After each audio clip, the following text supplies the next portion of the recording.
Mula Luzon, Visayas at Mindanao, laging una ka sa mga issue at impormasyon sa mas pinalakas. Naunang balita.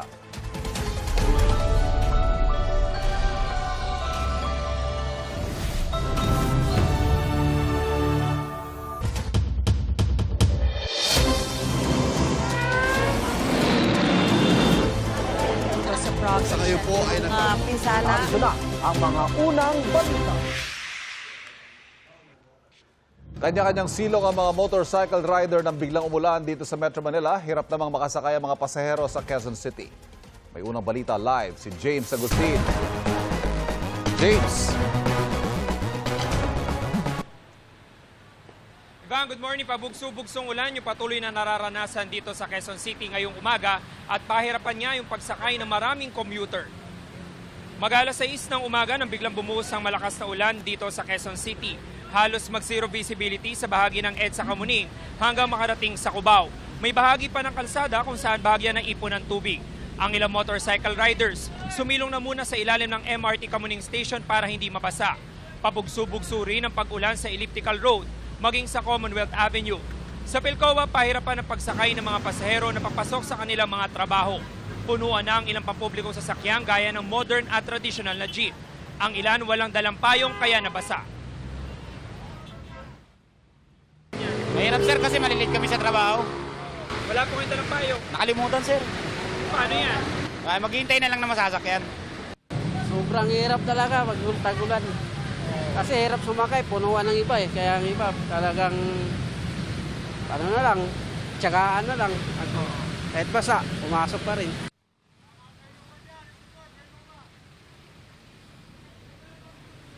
Samantala, Ivan, papakita ko lamang yung sitwasyon dito sa area ng Philcoa, sa may waiting shed po ito. Nabawas-bawasan na yung dami ng mga pasahero, pero marami pa rin mga pasahero ngayong umaga na naghihintay dito ng masasakyan. Yung iba nga, walang dalang payong. Yung iba nandun sa may gitna ng kalsada pero pinapausog sila dito ng mga tao ng MMDA dahil nga bawal doon at delikado. Silipin naman po natin yung lagay ng trapiko dito sa westbound lane ng Commonwealth Avenue. Ito po yung lane na patungo sa Elliptical Road. Hindi pa naman po ganun karami yung mga motorista na bumabiyahe pero may volume na. Simula kaninang alas 6 ng umaga, doon sa eastbound lane naman na patungo sa area ng Fairview ay maluwag yung traffic situation ngayong umaga. Sa lagay ng panahon, patuloy na nakakaranas po na mahina hanggang sa katamtamang pagulan dito sa Quezon City. Yung Manilitas, ako po si James Agustin para sa GMA News. Mabenta ngayon ang mga kapote at bota ayon sa ilang nagtitinda sa Divisoria sa Maynila. Bumuhos kasi ang malakas na ulan sa ilang bahagi ng lungsod ngayong umaga. May unang balita live si Gabriel Gonzalez. Gabriel? Susan, nagumpisa nang magparamdam ang masamang panahon sa ilang lugar dito sa lungsod ng Maynila ngayong umaga. Mag-aalas 6 ang umaga ng umulan sa Binondo, Maynila. Kaya ang ilang rider sumilong sa waiting shed para magsuot ng kapote. Ilang minuto lang ang lumipas, lumakas ng ulan sa bahagi ng Wanluna sa Divisoria. Ang ilang commuter na walang payong sumilong muna sa ilang establishmento. Sinuong naman ng ilan ng ulan para makapaghanap buhay at makasakay ng jeep. Pagdating sa rekto, maraming commuter ang sumilong habang nag-aabang ng jeep. Kasabay na masamang panahon, maagang nagbukas ang tindahan ng ilang tindera ng rain gear sa Divisoria. Ayon sa ilang tindera, maraming bumibili ng kapote kapag malakas ang ulan. Wala namang anumang paggalaw sa presyo ng ilang rain gear. Itong kapote, 300 pinaka last price. Yung suklob ito, 250 hanggang 200. Bota namin 300. Mabenta sa mga rider, mostly. Mas mabenta sa mga nagdadaan dito.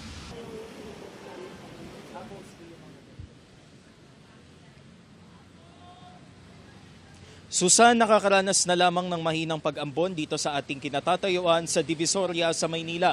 Hindi naman hirap sumakay yung mga commuter dahil marami pa rin bumibiyaheng jeep at hindi pa naman sila punuan. Marami ring mga tuk-tuk na nag-aabang ng mga pasahero para magatid sa iba't ibang bahagi ng Maynila, kagaya doon sa may LRT2 sa Recto Station.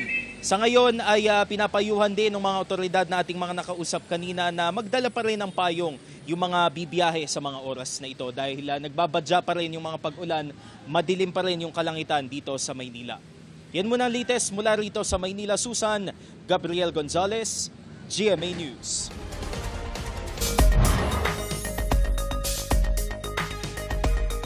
Patuloy pang bineberipika ng Department of Foreign Affairs ang ulat na may isang Pinoy na kabilang sa mahigit 1,000 nawawala sa matinding flash flood sa Nepal-China border nitong Miyerkules. Ayon sa DFA, nakikipag-ugnayan sila sa Nepali authorities. Base sa datos ng ahensya, mayroong 128 Pinoy sa Nepal. Bukod sa Honorary Consulate General of the Philippines sa Kathmandu, nakikipag-ugnayan din ang Embahada ng Pilipinas sa New Delhi sa Nepali authorities kaugnay sa kalagayan ng ating mga kababayan. Ayon naman sa Malacanang, patuloy ang pakikipagtulungan ng pamahalaan sa Nepali authorities at Filipino community roon.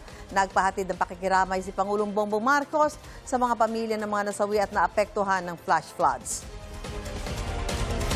Sa pinakahuling ulat ng Nepali Police, nasa 359 ang nasawi sa flash floods. Mahigit 600 naman ang nawawala.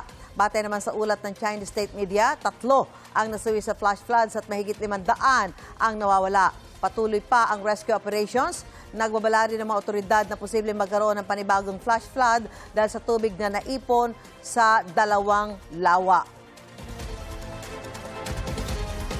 May seryosong sakit si Senadora Loren Legarda kaya naka-extended medical leave. Ayon po yan kay Senate President Sherwin Gatchalian. Alam ko yung kanyang sakit. Even prior to this, no, we're personal friends as well. So, nasabi niya yun.